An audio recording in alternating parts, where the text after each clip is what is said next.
Japan is the most earthquake-prepared country on Earth, so why is it spending $67 billion on a backup plan? Because Tokyo isn't just Japan's capital, it is one of the most important cities on Earth. If it falls, the consequences won't stop at Japan's shores. They would ripple through the global economy, shatter supply chains, and impact millions of lives around the world. That's why Japan is racing to build an entire shadow capital before the ticking time bomb beneath Tokyo goes off. But how long do we have? Japan already famously sits on the Ring of Fire, but just off the coast is the 600-mile-long Nankai Trough. The forces there are so great that experts warn they result in a Megaquake about once every 100 to 150 years, and they usually happen in pairs. The last time two mega-thrust earthquakes happened back-to-back was in 1944 and 1946. We're not quite near the 100-year mark yet, but we're not far from it. Japan's earthquake panel warns there's a 60 to 90% chance the next massive Nankai Trough earthquake will happen within the next 30 years. So Japan's government is preparing for not only the worst but the inevitable, a megaquake coming for Tokyo. The damage would be unthinkable. In April 2026, authorities predicted that a megaquake could trigger a tsunami more than 66 feet tall. Tokyo and the surrounding prefectures would be in its path, and it would result in 300,000 deaths, at least. That is with all of Japan's current earthquake preparation methods. The economic devastation would hit at least $1.5 trillion. It would be a catastrophic disaster. Why? Because financially, Japan has put all its power into one centralized earthquake-prone basket. 14 million people live in Tokyo, and another 33.4 million people are in the surrounding metropolitan area. That is the most populous metropolitan region in the world. Japan is currently the fourth largest economy in the world, with a GDP of $4.2 trillion in 2025. It has some of the biggest names in cars, electronics, tech, and robotics, and the headquarters of more than half of its major corporations are located in Tokyo. The concentration of economic power in Tokyo is so big that it rakes in $1.1 trillion every single year. It's the equivalent to the GDP of the Netherlands. Put it this way, if the Tokyo metropolitan area were a country, it would rank 18th in the world for GDP. It is an immense center of financial power, and it's extremely vulnerable. And all of this is located at the intersection of four tectonic plates. Just one 9.0 earthquake in Tokyo goes from being one of the financial centers of the world to finding itself in a perfect storm of rubble, tsunami flooding, and even potential volcanic ash and fallout. Because after a previous disastrous Nankai rupture in 1707, not only was there a massive earthquake, but Mount Fuji erupted. Massive tsunamis were unleashed on the Japanese coasts, and tens of thousands of structures were destroyed. The potential for damage is staggering. This is not just a Japanese problem, it is a tragedy for everyone, because Japan controls a major share of a market that the entire world relies on: semiconductors. Everything from your car and healthcare devices to your computer, smartphone, TV, and satellite needs semiconductors. On a countrywide economic level, a huge range of industries from manufacturing and data centers to aerospace absolutely need semiconductors to function. Enter Japan. The country may not control the 50% of the global semiconductor market that it did in the 1980s, but a huge amount of materials for chips are still made in the country. Japan has over half of the global market share for photoresists and silicon wafers.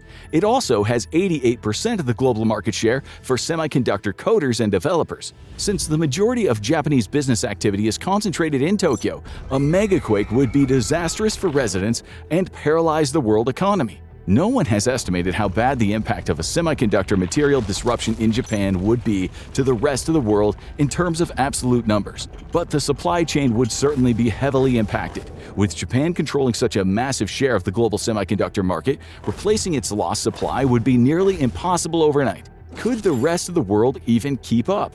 The answer may lie in what happened before. In 2011, a devastating 9.0 magnitude earthquake struck Japan's Tohoku region.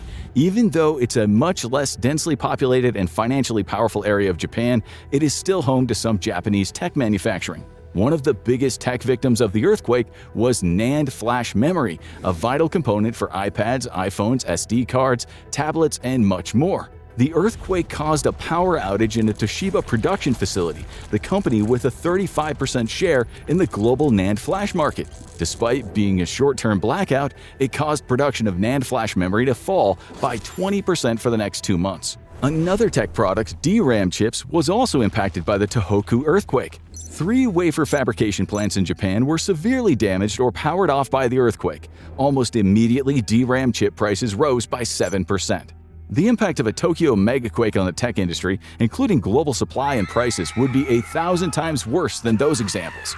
Unfortunately, the financial fallout wouldn't end there. Back in 1989, financial analyst Michael Lewis warned that a Tokyo earthquake could trigger a global stock market crash, all because of some financial realities of the Japanese system few people talk about or even realize. Only around 37% of Tokyo households have earthquake insurance. This seems like it would cover almost a large portion of any quake damage, but it's not even close. That's because commercial coverage only extends to 20% of a property's insured value. A national report on the financial preparedness of corporate Japan for natural disasters found that these conditions create the largest protection gap of any earthquake-prone region in the world. So how did Japan's $659 billion in foreign securities tie into this? In 2022, Nigel Winspear, an international expert in catastrophe modeling, decided to test Japan's effect on global stock markets. Depressingly, his analysis found that the risk Michael Lewis identified in 1989 remains very real. Winspear's report found that in the case of a 7.9 magnitude earthquake in the Kanto region, not even the highest possible magnitude scientists predict, Japanese banks would need around $690 billion to meet withdrawal demands. This is partly due to the huge protection gap Japanese property owners face. They would immediately draw down their bank deposits to pay for repairs and reconstruction. But for banks, such a massive demand for withdrawals would create an immediate liquidity crunch. During one of the worst possible times, the stock market would be closed possibly for weeks. The domestic bond market would freeze as banks turned from buying bonds to selling off as many as they can. Japanese banks would be left with only one option for quick cash: sell off foreign securities. The $659 billion they hold are almost enough to cover the potential $690 billion in withdrawal demands, meaning Japanese banks would have to sell them all quickly. The US and European markets would be flooded with sell orders. Global prices for US and European stocks and bonds would plummet. And that's a major problem. Japan is the largest creditor of the US government. It holds $1.2 trillion in US Treasury securities. Buyers would be shaken seeing a meltdown like this. It would create even more friction in financial markets, raising the very real possibility of a global market crash. The most horrifying part? That's not even worst-case scenario. This is the result of a potential 7.9 earthquake in the Kanto region, but the Japanese government has said that the potential of an earthquake between 8.0 and 9.0 in the next 30 years is 70 to 80%. Winspear's report found that in this worst-case scenario, the Kanto region would experience $3 trillion in property damage and $4.5 trillion in total economic losses. All of this damage doesn't even cover another even bigger issue: the political fallout. Because in addition to being Japan's economic powerhouse, Tokyo is its one and only seat of government and political power. Cabinet meetings, parliamentary functions, administrative services would all immediately be suspended. It's possible a significant amount of administrative workers and politicians would either be injured, incapacitated, or dead. How would the government be able to continue functioning if the very foundations of its seats of power fell to the ground? In June 2026, staring down the barrel of a very likely megaquake, the Liberal Democratic Party approved a bill to create the backup of all backups, a second capital, one that could step in to take over important government functions, particularly in the event of an all-out national crisis, like the one a major earthquake would cause. Ministries and agencies could pick up where they left off in a backup city. Though the current Japanese administration hasn't yet decided which city it would be, there is likely one candidate: Osaka. The bill is part of a wider agreement between the LDP and the JIP, the Japan Innovation Party. The JIP is headquartered in Osaka, so is pulling for its own city to take the second capital title. But even though the theoretical framework has been laid for a doomsday protocol, that doesn't mean it'll be easy. There have already been divisions. One of the biggest sticking points was whether there should be referendums before creating special administrative wards, like Tokyo's, in a future second capital. Those referendums had failed already twice in Osaka. A compromise was eventually reached: only residents of the city in question would be allowed to vote. An even bigger question remains. Osaka may be the favorite, but nobody knows which city will actually be chosen, and that uncertainty has reignited a decades-old fight over Tokyo's dominance of Japan. In 1945, Tokyo accounted for 13% of Japan's population. By 2024, almost 1 in 3 Japanese people lived in the Tokyo area. As one Japanese newspaper, the Mainichi, put it, Tokyo centralization has become a chronic illness for Japan.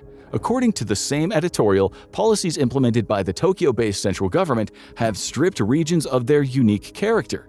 But the biggest problem may be Tokyo itself. A country famous for technology still struggles with outdated systems and slow digitalization. Without strong incentives for companies to move elsewhere, Tokyo keeps growing stronger, absorbing Japan's people, money, and opportunities, while the rest of the country falls further behind.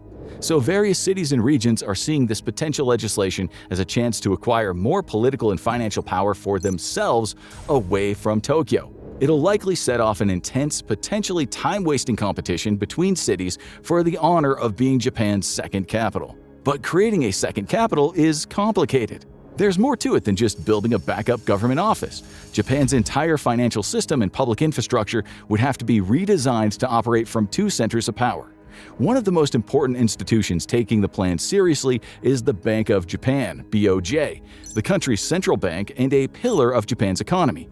If even the BOJ has to prepare for a second capital, it shows just how massive this undertaking really is. Its current head office is in Tokyo, but since the 2000s, the BOJ has been creating emergency plans in the case of either a total power failure at the head office or worse, its total destruction. Since the BOJ's first ever branch was in Osaka, it seemed like the natural city for the backup.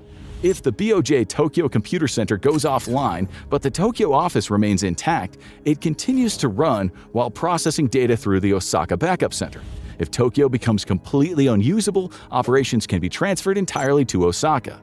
In other words, payments, settlements, and other transfers that people in a post-natural disaster crisis will desperately be in need of will continue without any problems. To make sure the plan will work, the BOJ tests it every year, temporarily shifting operations from Tokyo to Osaka. The BOJ Osaka backup is like having a second identical Wall Street 300 miles away. To make sure the nation rebuilds as quickly as possible from a Tokyo earthquake, new infrastructure projects are also being planned accordingly. There's a 1 trillion yen or $6.3 billion Maglev project meant to connect Tokyo to Nagoya and then to Osaka. The selling point of the new Maglev is speed. It'll run at around 310 miles per hour. That is 50% faster than the current Shinkansen. The Tokyo-Osaka trip would take just 67 minutes in total. In comparison, the trip from Tokyo to Osaka on the bullet train today takes about 2.5 hours. But the construction of the line isn't just meant for speed. It's also meant as a backup, a redundant transportation system for the current bullet train between Tokyo and Osaka. Because the Shinkansen's current route between the 2 cities runs close to the Pacific coast, it's considered highly vulnerable to a Nankai-caused earthquake and the tsunamis that might follow. In contrast, 90% of the Maglev line runs through tunnels in the mountains. This almost entirely eliminates the Maglev's vulnerability to tsunamis. It also places the line further away from the Nankai Trough. The design of the Maglev train and rails also make derailment by earthquake much less likely. The train levitates above the track instead of sitting on rails. If it's pushed away from its track, it experiences an even stronger magnetic force to push it back. So on paper, Japan seems prepared. The government, central bank, and critical infrastructure are all building backup systems to survive a Tokyo Megaquake, keeping the country running even after an epic disaster. But then you look closer.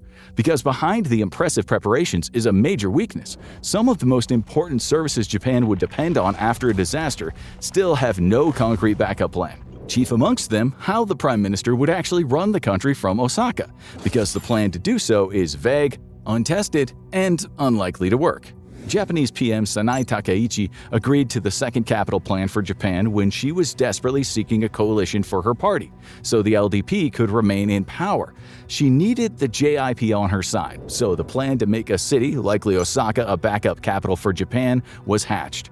But even though Takaichi approved the bill in the summer of 2026, it is yet to pass the upper house. In fact, the deadline for deliberations has already been extended, so the bill itself is also not a guarantee of much. Experts on Japanese politics don't think Takaichi is actually willing to transfer real power from Tokyo to Osaka.